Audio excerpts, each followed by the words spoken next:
Hi everybody, and welcome to ME 5680 Lab 4. So today you're going to be taking a run block, in fact the same block that you worked on last week, which has already been nicely squared up. It looks good, it's got your initials on one side, but one side is totally blank. We're going to change that today. So you've already seen the square cross design because you've had to make your HSM Works code. And one thing that you'll have noticed is that you need to use more than one tool, which we haven't done before. Last week, you just picked either the 1/8 inch flat or the 1/8 inch ball to make your initials. But as you may very well know, you can't just make everything out of one tool. You'll need a variety. So, in front of me here, I have all different kinds of tools. I've got 1/8 inch flats, 1/8 inch balls, I've got drills, center drill, I've got a 1/4 inch end mill. And all of these need to be accounted for before we start making our part with our CNC code. So today we're going to get acquainted with how to do that. On one side, it's very easy to do this because your CNC software already has all of the different kinds of tools that we have in it, and they all have their own unique numbers. So for example, the center drill is called Tool 10 in your software, and that's consistent across all of our machines. So you never need to worry about, oh, well, which tool is Tool 10? Which tool is Tool 4? Because it will be the same for the entire lab. But one thing that you will need to consider is how tall is my tool? When you come into lab, you are going to start by getting all of your tools in their various tool holders. So that's some decisions made already that may affect the height of your tool. The person who did it before you may have used a different kind of, they may have used a different tool holder altogether. So they could have used a collet holder or a drill chuck, because that's an option for you. Or they could have placed the bit into the tool holder slightly differently. So we can't always just assume that the same offset will hold true for your part as for the previous student's part. So what you'll need to do is you'll have to measure your tool offset. And this is pretty easy to do. We have this flat block here. So the surface of this is relatively flat. You're going to want to use this specifically, and there is a hole in it that will fit all of our different tool holders, and you just plop it down there. Put your measuring tool up here, and I'll turn it on. And what we're going to want to do is back it up so that the measuring part of the tool is over the top of the flat block. And we're going to shift it around a little bit to make sure it's pretty consistent. And then we're going to zero it there. So now we have a completely flat 0. Then we're simply going to raise this up to the top of our tool, in this case the 1/4 inch end mill. And we're going to shake it around just a little bit to make sure that our measurement's consistent. So I can see here that it needs to be up a little bit farther. And you have your measurement. So in this case, it's 3.2525. For the person working before you, it could have been slightly different. And believe me when I say that this can affect your part. This is an easy way to break tools if you have the wrong offset, or if you forget to measure the offset, or if you just measure it incorrectly. So please, please, please make sure that this is the first thing that you do before you even touch your CNC code. You shouldn't even cycle start before you have your offsets measured and put into the machine. But how do you actually go about putting all of these great offsets that you've spent so much time measuring into the machine? Well, let me show you. Okay. So now we're looking at your CNC software, which you would have seen last week. And you already know that you can load in your G-code and see a preview of what's going to happen with your G-code. But how do you put in your tool offsets? Well, it's pretty simple. There's just this offset tab down here. Make sure you can see that. And when I click that tool offset tab, like I mentioned earlier, you have all of these different tool numbers, and it actually gives you a very good description of what that tool is. So for example, tool number 3 is your 1/4 inch flat. And you can see, this is the dangerous thing, is that there are already offsets put in here. We don't need to concern ourselves with the diameter because that will be consistent because we buy tools that are the same diameter. However, this length, as I mentioned, can change, and there's already going to be a length in there when you start the machine. How do you go about changing this length? Well, you can just double click on it and then edit it directly. So I don't quite remember exactly what my measurement was for the 1/4 inch flat. It was something like 3.2525 or something like that.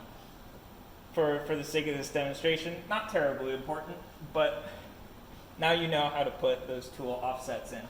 So before you start this lab, make sure that you get your 1/4 inch end mill, your 1/8 inch flat end mill, and your 1/8 inch ball end mill, all measured and their offsets input into the software, and then you'll be good to go besides the other steps of zeroing on your block.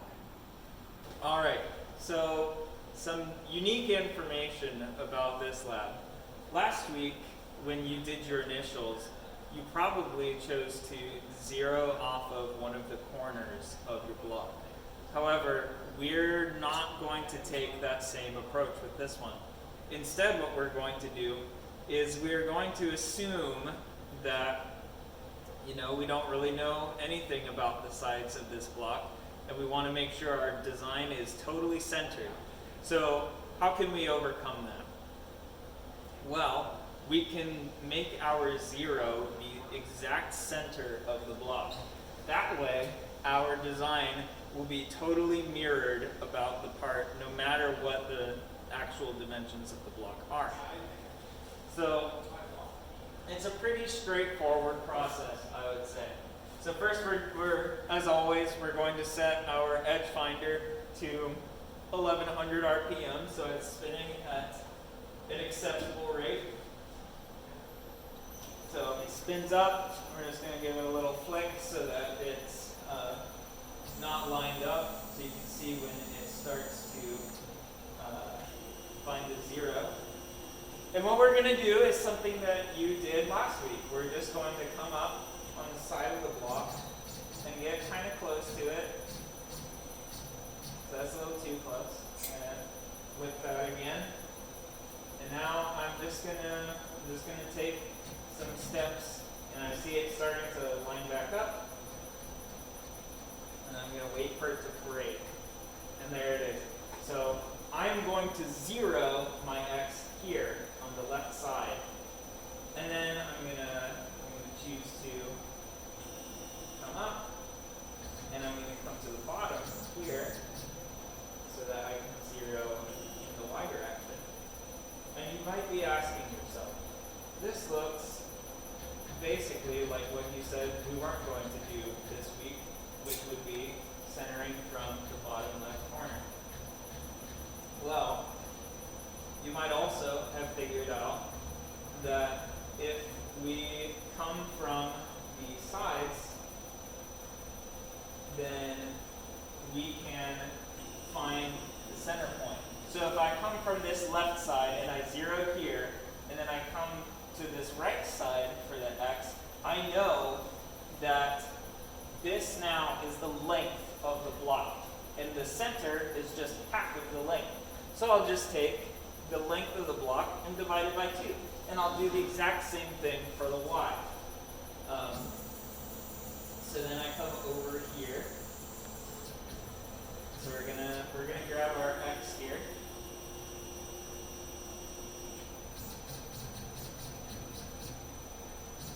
So I'm going to make sure that it's not concentric.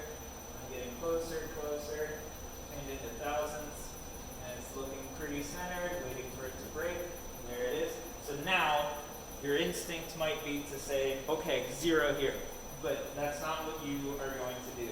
you're instead going to select this x dimension, and at the end of it, you're going to do a /2, or divided by 2. And then it'll do the math for you, so that now you are half the length of the block away from the center. And if you're half of the length away from the center, then that means that the center is your 0 now. So we've zeroed x, and now let's just do the same thing for y. So moving up to this top face. And again, we're just going to come on down. We're already really close, so I'm just going to start stepping towards it. A little bit too fast. So just make sure that it's not concentric. Come on down into it. It's getting more and more lined up. And then it breaks. And now we do the same thing here. Divide by 2. And now this is the center of your block, and it's also your 0. So we've got that figured out now. So we can turn off the machine. And the next step that we're going to take is, like I talked about, we have all these different tools for this lab, and we need to measure the offsets, which I've already done. I've already put in the offsets. I showed you how to do it. So I figured I'd just take the measurements myself and save you guys some time watching this video. But you know, or you should know, that we need to zero in the z direction. Well, since we have all these different tools, which one do I zero with? The answer is obvious to some of you probably, but you're going to zero with the first tool that you're going to use, which in this case is the 1/4 inch end mill. So you're going to go ahead, put that into your CNC machine. Just tighten that down here. Nice and wrist tight, like Conrad mentioned for the last lab. And now we're good here. We can raise this locking arm, close this bad boy up. So we're closed now. And now what we're going to do is we're going to zero with this 1/4 inch end mill. So I'll just grab a piece of paper, put it under there. You can start coming down. It's taking a little while, it's okay. It's all fine. And we're going to just be slightly above our block here. And we're going to step down until we start feeling it tug against it. Shake the paper back and forth. I'm starting to feel some resistance, but not quite enough that we're looking for. There you go. So that's a little bit too much even. So I can take it up a little bit farther. And now it has some good resistance. And now you'll be tempted to just say, okay, I found my 0 here. But because we have these different tools, we actually are going to need to make sure that we have this particular tool selected when we choose our 0. If we don't, then it will find the 0 as if you have another tool in the spindle.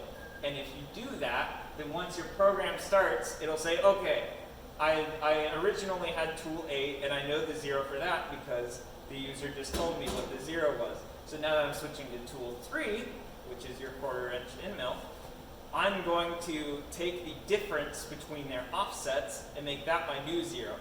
And that is a big problem because more than likely that will result into you plunging down into the Ren shape, which is not what we want.